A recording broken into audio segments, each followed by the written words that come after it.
Hey, class. So I want to talk about U.S. strategy um, in Europe after Pearl Harbor. And I made this point in class on Thursday, but let me repeat it, that for Roosevelt, for US military commanders, Hitler was the number one priority, that Germany was the number one priority, defeating Germany. That's not to say, of course, that Japan wasn't important and defeating Japan in the Pacific wasn't important. But the US leadership always felt that Hitler was the greater danger. And I can't talk about it too much in this course, but it is pretty incredible that the United States was able to wage a two-front war during World War II in the Pacific and in Europe. Every other nation was terrified of a two-front war, but it's something that the US was able to pull off, which is, we kind of take it for granted, but it is pretty amazing. So what's the overall U.S. strategy in Europe? Well, from the military point of view, military leaders, uh, the U.S. doctrine, and when I say doctrine, it's kind of the guiding principles of the United States and how, hold on for a second, I've got something going off here. U.S. doctrine always stated, and this dates back to the Civil War, that the best way to win a war is to go directly at your enemy, to go right for the throat of your enemy. That war wasn't chess, that the object of war was to find, fight, and destroy the enemy's army. So for the U.S. military leadership, when they look to Europe, they want to go right after Germany. They want to go right after Hitler's army. Now, to do this, though, they have to go through France because they can't attack Germany directly from England. And this brings up another point. What happens during World War II after Pearl Harbor beginning in 1942 is England becomes the great supply base for the United States. It's where the US sends its troops to train, it's where it sends its equipment. It becomes the major staging area for the attack on the continent of Europe, which will go through France and into Germany. Um, but it's going to take a couple of years for the US to be in a position to attack Germany. As I said in class, we have to build and we have to arm, we have to train an army. We just don't have the logistical capacity to cross the English Channel into the continent of Europe, into France until 1944. We don't have enough, for instance, landing crafts, just basic logistical items like that. Uh, how would we get the troops ashore? They can't take a passenger ship over to France. Well, they could, but how are they going to get that last mile or half mile from the boat to the shore, especially since the German army is going to be there waiting for them?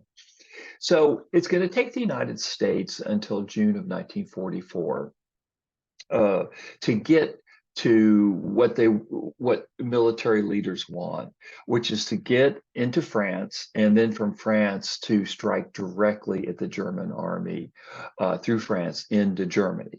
And there's a surprising amounts of twists and turns on that journey between Pearl Harbor and the invasion of France in June of 1944. And what I want to talk about today is the first argument between the British and the Americans about how to defeat the Germans.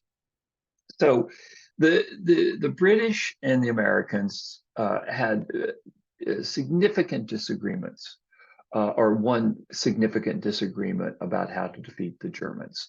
The British were very reluctant to become part of a cross-channel invasion into Europe. For the British, memories of World War One, trench warfare during World War One, how the war had become static during World War One, were very fresh in the minds of British political and military leaders. And they were convinced that the US plan to go in to try to get right to the throat of the German army would just end up in another stalemate. So what the British want to do is they want to attack the Germans peripherally. They want to attack Germany through Italy. They want to attack Germany through Eastern Europe, the so-called peripheral plan. And this is something that I'll talk about later in the semester. But the big take-home point that I want you to learn or to think about is that from the very beginning of the joint U.S.-British plans, there's real reluctance on the part of the British to stage a cross-channel invasion into France and then from France into Germany.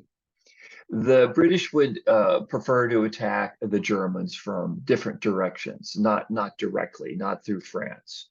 And this is kind of surprising because I think from the perspective of today, D-Day, the attack on France, which happened in June of 1944, it seems like it's really inevitable. Of course, that's the way the Allies would have attacked Germany, that they would have crossed the channel into France.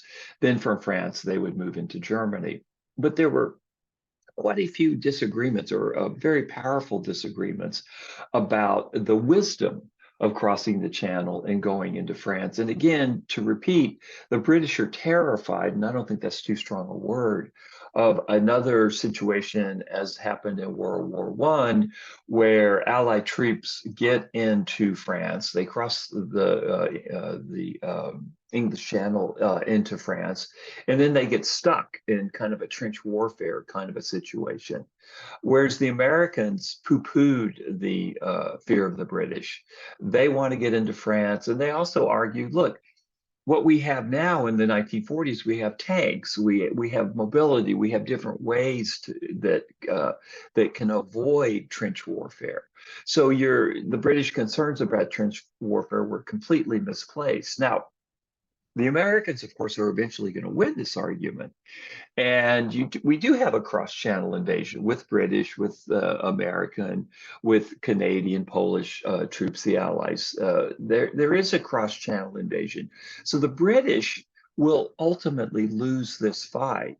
But for the first 2 years of U.S. entry into war, and let's like kind of dated 1942 until 1944, the British really dragged their heels about a cross-channel invasion. Okay, so that's point number one. Another point that I want to make is the British were probably right to be reluctant about the success of a cross-channel invasion until June of 1944. Because as I've said a couple of times now, the U.S. Army, the Allied armies, they just weren't ready. They didn't have the logistics. They didn't have the capacity to cross the channel into France. So the British were right initially to drag their feet about a cross-channel invasion and to kind of throw sand in the gears and to argue that the Allies should fight first in North Africa and then in Italy.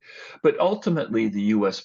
would prevail. By June of 1944, the U.S. Army was trained. We had built up our resources in Great Britain. We had sent tremendous amounts of material. We finally had the landing craft to land troops into France. So the British were right initially to oppose a cross-channel invasion in 1942 and in 1943, but in 1944, the U.S. was right to push a cross-channel invasion. And what I'm going to talk about in the rest of this podcast is the fights, the plans about a cross-channel invasion in the year after Pearl Harbor.